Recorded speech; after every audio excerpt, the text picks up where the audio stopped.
After the failure of the revolutions, it was not just the radicals. No one in the West had any idea of how to change the world. At home, the politicians had given so much of their power away to finance and the ever-growing managerial bureaucracies that they, in effect, had become managers themselves.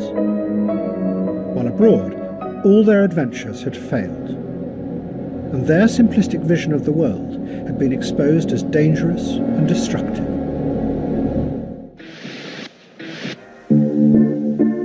But in Russia, there was a group of men who had seen how this very lack of belief in politics and dark uncertainty about the future could work to their advantage. What they had done was turn politics into a strange theatre, where nobody knew what was true or what was fake any longer. They were called political technologists, and they were the key figures behind President Putin. They had kept him in power, unchallenged, for 15 years. Some of them had been dissidents back in the 1970s, and had been powerfully influenced by the science fiction writings of the Strugatsky brothers.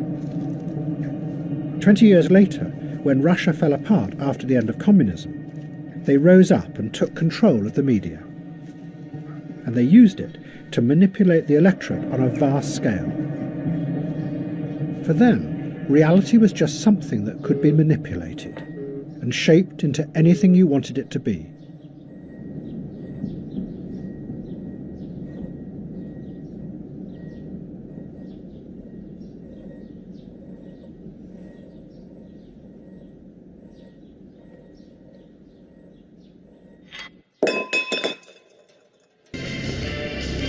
But then a technologist emerged who went much further, and his ideas would become central to Putin's grip on power.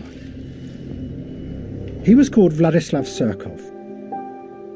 Surkov came originally from the theatre world, and those who have studied his career say that what he did was take avant-garde ideas from the theatre and bring them into the heart of politics.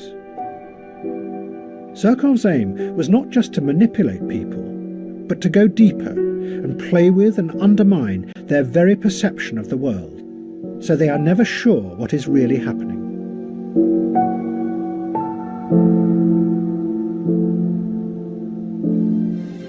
Surkov turned Russian politics into a bewildering, constantly changing piece of theatre.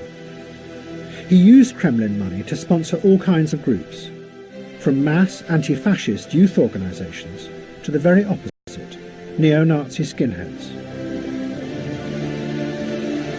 And liberal human rights groups who then attacked the government. Surkov even backed whole political parties that were opposed to President Putin. But the key thing was that Surkov then let it be known that this was what he was doing, which meant that no one was sure what was real or what was fake in modern Russia. As one journalist put it, it's a strategy of power that keeps any opposition constantly confused. A ceaseless shape-shifting that is unstoppable because it is indefinable.